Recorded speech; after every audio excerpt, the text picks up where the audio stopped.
He's been in the top 10 since game week 17. FPL Northern is in the house revealing his team. He's fallen from 1st to 5th, but he's going to come back fighting. Welcome to the show, Max Little Proud. Max, how are you, mate? Good to see you.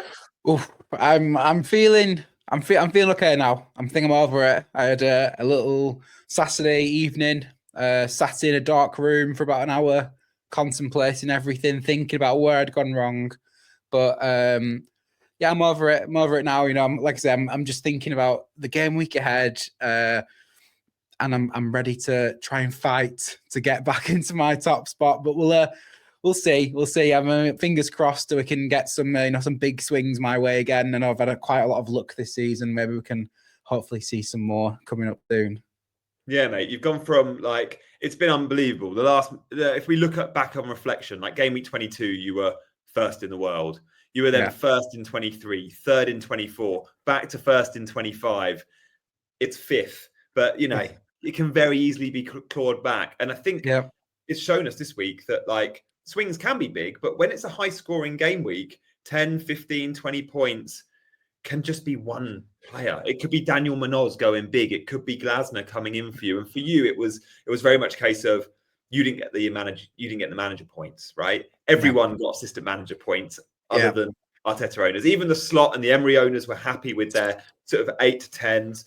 You didn't have to go and get a 20 from Glasner to have a good week, but you got the 0 from Arteta, which is disappointing. Oh, it was absolutely painful. I mean, you saw in the press conference after Arteta was annoyed. I can tell him for a certain I was more annoyed than him. As I've got on the all before the game week, banker, clearly not. I mean, the writing was on the wall. I just completely chose to ignore it. I thought Arsenal will be fine. They'll see themselves through with a win. But poor choice. Big call for me, and it was the wrong one, unfortunately. Yeah, you've been on the right side of so many right calls this season. You have to be to get anywhere near world number one. So it's one little wobble in the grand scheme of things. It's fine. And look, I think the vast majority watching, and even by the comments on this YouTube video last week, was because I said something like to you, I'm going Glasner. I really like Glasner. This chip's about chasing the upside. But if I was world number one, I'd be going Arteta. Yeah. And so many agreed with that. So many comments being like, yeah, I'd be playing safe too. You're going to look and go, I just need something on the board. And the bookies' odds, everything point in the direction of the safest bet was Arteta. But let's not dwell on that. I mean, the rest of your team, you didn't have the Palace players in, and a couple out there had Munoz and Mateta, but very few have Palace players in position other than Glasner because they don't play in 29. Outside of that, you had a great start to the game week with Mbeumo and Visser coming in big. So you must have been flying Friday night. Friday night, I was absolutely on top of the moon. I mean, I was so happy with some nice points from both players. I had a bit of a moan that I feel like Wissa should have maybe got that extra assist. If you don't ask, you don't get. But I was really happy. I was really happy with that start. And in my eyes, I just thought, this is it. Good start. This weekend's going to absolutely bang. The high came at the start and it only got worse from there. Yeah. It was frustrating. At least you had Salah captain. I went Isak captain, which was fine. He got the same points, -1 or 2, but it was just so stressful to watch Mo for captaincy. We'll talk about form versus fixture later with Palmer versus Salah this week. So let's have a look how you set up. This is your bus team. Yep. For those listening on podcast, we've got Pickford, Robinson, Gabriel and Trent, Salah and Mbeumo, Kluivert, Palmer, Visser, Wood and Isak. With Rodgers on the bench there, Rodgers is flagged. If Rodgers was someone you looked at selling, it does give you a benching headache. Let's say you replace Rodgers. Well, we'll see who you might replace him with in a sec. But have you looked at that and thought, if I make a transfer here, who do I bench? Are you happy benching? I mean, not happy, but would you be benching a Kluivert or a Wood or where would you look to bench if you made Rodgers someone very good? Yeah, I think it's again, it's been a few weeks now where I've had some real benching headaches. I mean, even again, the defense still. I mean, the defense probably set how it is. Hall and Aina, they benched them last weekend. Hall hurt me. Aina was fine, but at the moment, I think I'll leave it there. But yeah, if I was to bring in someone else for Rodgers, I have to think about it. I mean, I hate saying it. I hate to go against him, but Chris Wood could be a bench against Arsenal. But are Arsenal that strong? Now at the moment, obviously they're coming off that defeat to West Ham. Forest are at home as well, and they seem to really make those home games difficult for opposition teams and players. It could easily be Cliver as well. I mean, especially with a loss just gone, and even with I know it's a Zebrani has been sent off and he's got the red card suspension. I know he's a defender, but that could hurt the team just from a standpoint. Yeah, exactly. So I hear that. He's been so good from Zabani, that partnership at the back there with Hoyson and Cliver. You said when you brought him in, I wonder, no one knows the answer to this, but you were like, I wonder if I made a mistake and it was Semenyo or Dango the better option. And Cliver, we are seeing since you brought him in, that's been unfortunate. He doesn't get 90. No. He is often the first sub. And again, you'll look at that and go, oh, I know with Wood, I'm probably getting 90. Cliver could be a 70-minute man. So yeah, it'd be between those two, wouldn't it? It has to be. I mean, Wissa and Buemo have to play against Everton, especially at home.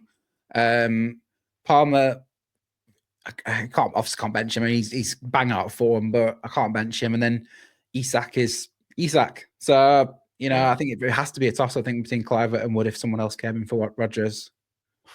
Yeah, tough one. Well, let's talk about the transfers you could make. I mean, guys, by the way, if you are enjoying the show, hit that like button, but also subscribe to the channel. I've even I've changed the graphics today for Max. Max has been on so regularly that we're gonna show different colours for Max. We're gonna the blue. We've got FPL Northern playlist as well. But you can subscribe and with notifications watch all of Max's team section videos on this channel. So yeah, do drop in. And Max, hopefully that thumbnail is saying first in the world a few more times. Oh well, fingers crossed. Fingers crossed. The world is still amazing. Mate, you could be at 500th in the world, and I'd still be like, dude, can you come on? So I'm so appreciate it. Thank you very much. So look, Rodgers, yeah, I mean, we look at the fixtures. He doesn't play in 29. You still aren't committing to free hit or not free hit 29, but regardless, it gives yourself less of a headache if he's not in your team. And of course, he's got the knock. Emery hasn't given much away. He said he hopefully will be fine, but he asked to come off, and we know it's his knee, so it doesn't look great. I mean, replacements for Rodgers, you're fortunate because you owned Arteta. This is the only good thing about owning Arteta. You get a fat load of money coming back into your bank account. And so many don't. I had Glasner, so great, I get 0.8. You've got 1.5 coming back in, which means you can afford quite comfortably Jarrod Bowen if you want him. The entry point would be Leicester at home. I mean, you have to. I mean, that is the ultimate sort of picking a player just because of the fixture. I mean, Leicester are so bad. They're awful. They're really, really bad. And I mean, Jarrod Bowen, he's the man that hurt me the past game week. Hopefully he can do something nice to me if I was to bring him in. But like you said, that entry point of Leicester at home it's too good to pass up on. And his fixtures after that aren't bad either. They're pretty good for quite a while. They seem to be looking slightly better under Potter now, so maybe that's somewhere to look. Jarrod Bowen is the main man, isn't he, as well, for West Ham? Everything seems to happen through him. He's the main attacking threat at the moment. He's going to be on pens, isn't he, as well, with Paqueta out. So I mean, it's just that fixture, Leicester at home. Such a nice fixture to go into, isn't it? It really is. And I see West Ham scoring against Newcastle because it's at the London Stadium. And then game week 29, you're always looking now with game week 29. For those not on free hit, it'll be like, what's their fixture in 29? I would argue there'll be free hit managers out there, of which I'm one of them. I'd probably go Bowen even on a free hit in 29. Like that Everton fixture is good enough to back. And then it's Wolves, Bournemouth. Like it's a good run for Bowen. And as you say, most importantly, talismanic. We look at your team and I go, you clearly like a talisman. A talisman is often the best player. Like you go Salah and Burmo, Palmer, Bowen. They're all talismans. Cliver was at a stage, certainly when you bought him. And then Wood and Isak, talisman for their teams as well. So you've got a team full of talismans there, which means, you score a goal, you get an assist, even one return, you're probably getting 2 to 3 bonus points because they do so well in all the other metrics. Exactly. The only reservation with Bowen, though, is it's just a question of, for me, do West Ham, and this is I'm talking before Potter, we don't know with Potter because it's such a small sample size, do West Ham score enough goals? That's the only issue. And this could be the ultimate, again, reactionary sort of move just because of the fixture. He scored at the weekend.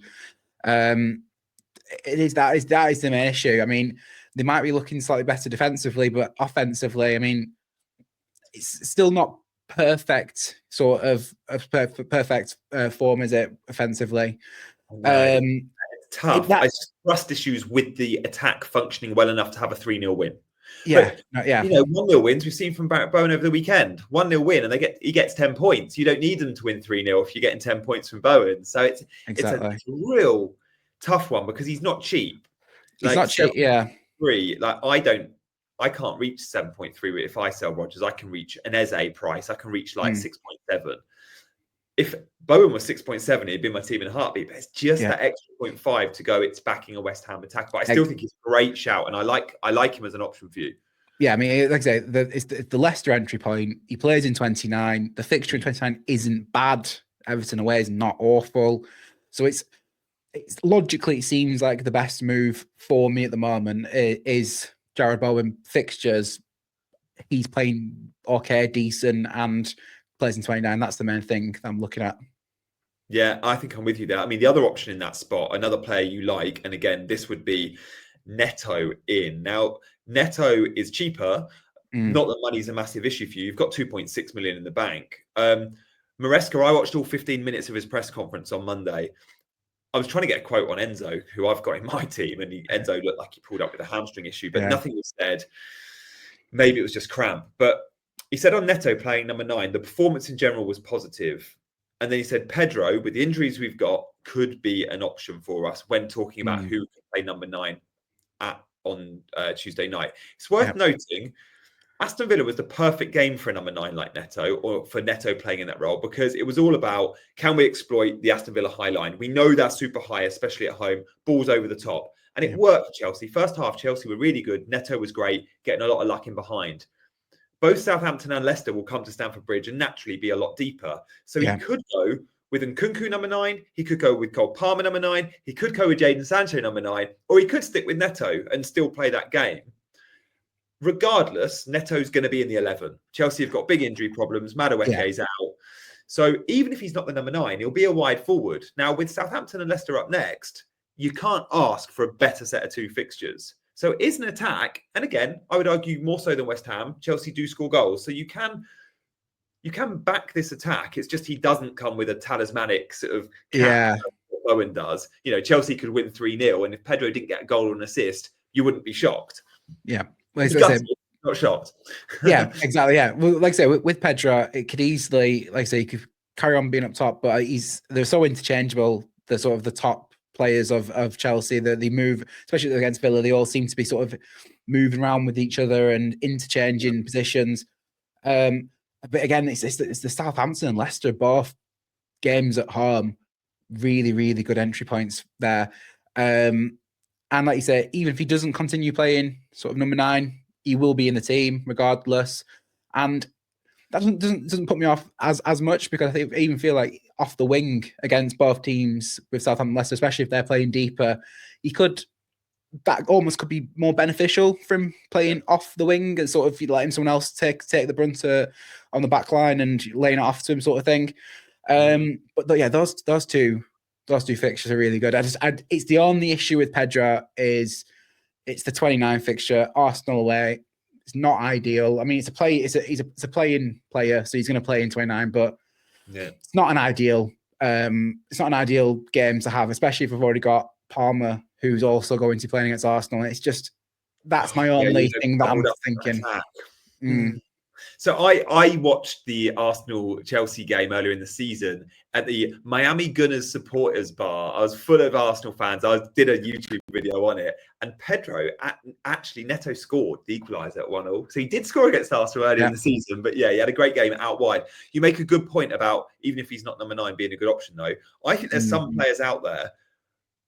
It's wide forwards often that you see play number 9. You go, actually, I don't want him number 9. I actually prefer them playing wide. I think back to, like, I don't know, when Raheem Sterling was good, you didn't want him number 9, and at times he played there. Rashford even, I think, is better from the left. Yeah. There's a fair few examples out there. Let us know in the comments some more obvious examples. There's loads. But, I mean, at the weekend, he was clearly the 9. Chelsea's pass map was dysfunctional at best. It looked like there was 2 teams. Like, it was crazy. It was a horrendous pass map. Like, That is not what you want to see. If you watch my Sunday debrief, guys, you'll see I love a pass map. This is not a good one, but it doesn't really matter, does it, Max? Like when you've got Southampton and Leicester, it doesn't matter what their form is going into those fixtures. They are surely going to score goals. Exactly. I mean, I don't want to be too disrespectful about teams in the Premier League, but I don't think it really matters the form that a Chelsea are in or whoever plays against them are in, because I think they'll make opportunities, they'll get chances, and they'll probably, like I said, they'll probably score goals against them. I mean, the pass map there is comical, isn't it? The fact that, like I say, it's literally two sides of the field who do not seem to be sort of functioning well together. I don't get it. I really don't get it. They like each other. Yeah, exactly. Well, I think I saw someone on Twitter saying it's because the old captain against the new captain, Reece James and Enzo Fernandez, and they sort of got their own little camps. But I don't think it's that. I think it's just I really don't know what it is. I think maybe are they having too much emphasis on the wide players? Is it because maybe number 9 isn't being brought into the game as much? Yeah, like Nico Jackson does link both sides so well. You see him coming short, getting on the ball, and he gets slated for his finishing. He's invaluable to how Chelsea want to play. He's the perfect striker for this system for Maresca because he's so good at all the bits around finishing. Exactly. Yeah, I mean, I've slated Nicholas Jackson all season. I owned him for quite a long time. He did nothing for me, but I think he's one of these players where you kind of have to see he's doing the off the ball work, which is more important. And he, like I say, unites both sides of the field together, drops deep, links up play. And maybe that's where Chelsea are faltering because they haven't got a traditional number 9 being able to do that. And maybe it's too interchangeable and that's just not creating nice flow from side to side. But like I said, either way, I still think they're going to make chances against Southampton and they're going to make them chances against Leicester as well. But it's just that Arsenal fixture, which is putting me off ever so slightly about Pedro Neto. Oh, that's a tough one for you. I mean, when you look at those fixtures those two options, Bowen versus Neto, where forget the idea of rolling and keeping Rodgers, because I don't want you to have to give too much away either, because of course your rivals could be watching this. Like, who knows? Where are you at in terms of rough percentages just between Bowen versus Neto? Are you 70-30, 60-40? I get the impression you prefer the Bowen route.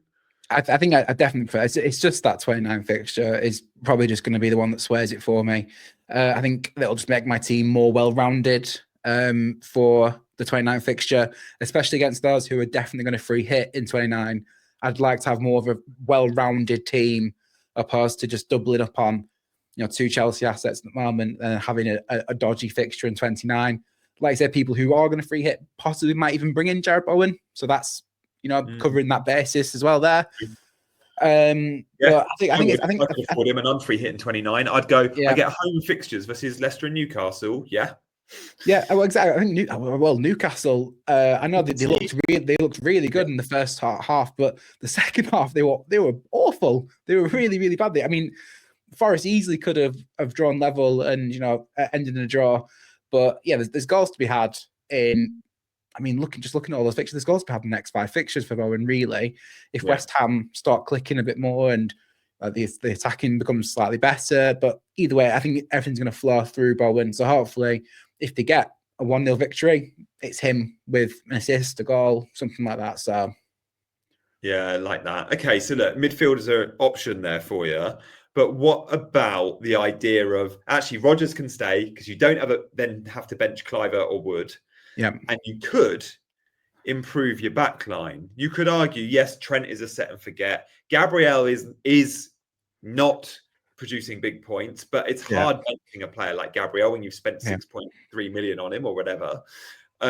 Robinson probably concedes to Wolves, and your defense maybe could do with a bit of strengthening. Although, look, it's been the likes of Ait-Nouri and Hall and Robinson have been so kind to you.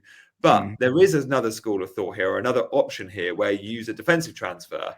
So talk to us about what that could look like, because we've got Ait-Nouri as a legit option, and I like Ait-Nouri, and he's playing high and wide. He's keeping clean sheets. Vitor Pereira is doing good things. Yeah, Home's a good entry point too. Either way, I think if I'm not free hitting in 29, Rodgers goes, Lewis Hall goes. So it's just a case of who goes first, really. Yeah. if I, like you say, if I get rid of Rodgers, that's going to cause some benching headaches. And ultimately, is Neto, is Bowen better than Cliver massively this week? And that's probably, like I say, who I'd probably bench. Maybe not. But like you said, my back line, Hall is going to go at some point because at the moment I'm not going to free hit, and I'm aiming to not do that. Newcastle and Villa players, exactly. So he's going to go. So bringing in someone like Ait-Nouri, who is going to, like I say, attack, playing nice and high and wide. He was one who I was looking at regardless for coming in for 28, 29, 30 and 31, all really, really good fixtures. Amazing fixtures. Exactly. So I think that's another school of thought, just sort of strengthen the back line. I'd probably prefer to play Ait-Nouri over a Robinson in that fixture. They're playing against each other, but like I said, I think there's more attacking threat from Ait-Nouri, and they're at home as well. So it's definitely something to consider because, in my opinion, he's going to come into the team regardless at some point. But do you do it now or do you wait for next week? It's just a case of when's it going to happen. Yeah, you're right. Those next two transfers for you feel booked in because you don't really want to be selling. Like, of course, like we know who's not playing in 29. You look at Liverpool and Newcastle, Palace and Villa, and you think, what assets from those teams do I want to offload? Yeah. And when I see your top line squad here, we're like, okay, Isak is someone you don't really want to sell. You'll have money tied up in him. You could just bench in that free hit or in that 29, and then you've got him in 30. Same as Salah, probably the same as Trent. But then the other players that blank are Lewis Hall, are Rodgers. I'm trying to think, do you have any more? You don't have any. It's just those two players, and then I'll have another transfer for something that I've got in mind of transfer that I want to do for 29, which is going to hopefully cover me on a couple of bases. But I only need the two. I only need the two transfers. And like I say, it's a case of when do you do them? Do you wait?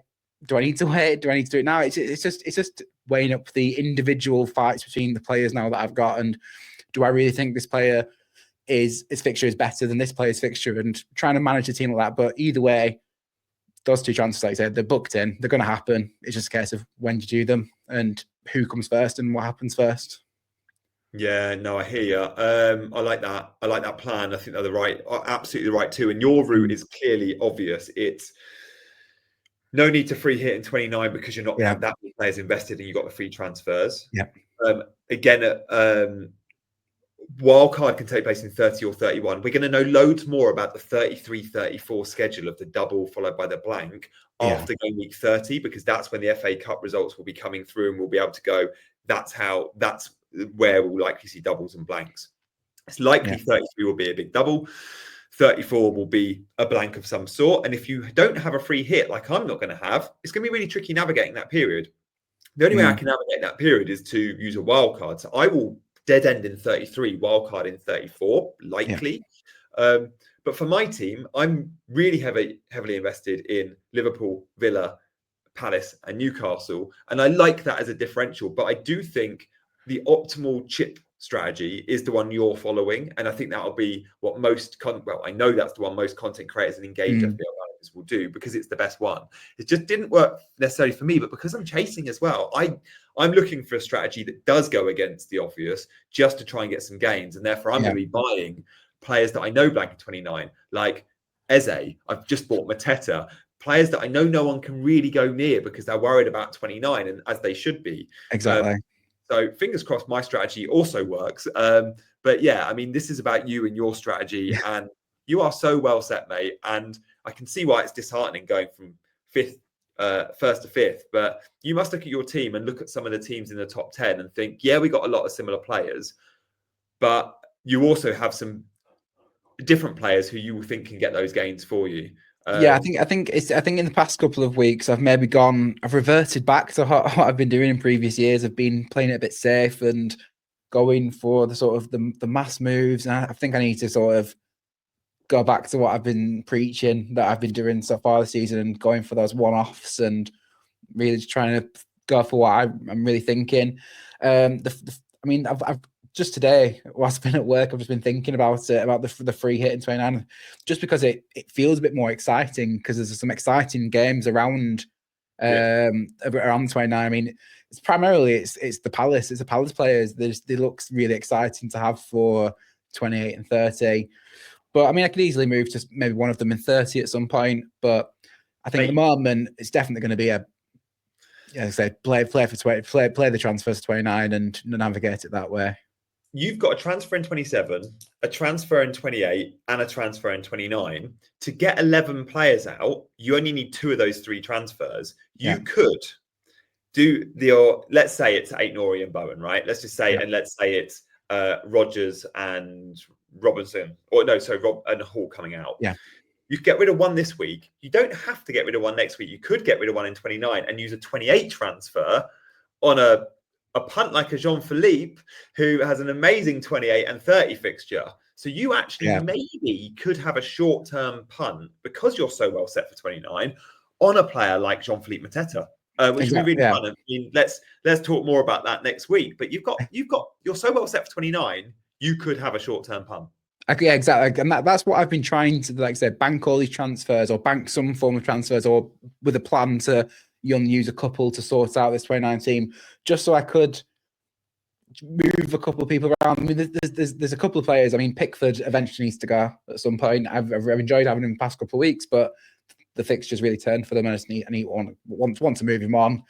And there's other players who, like you said, Mateta, Cunha. I mean, he's the golden boy, and I'd love to bring him in at some point, hopefully in the not too distant future.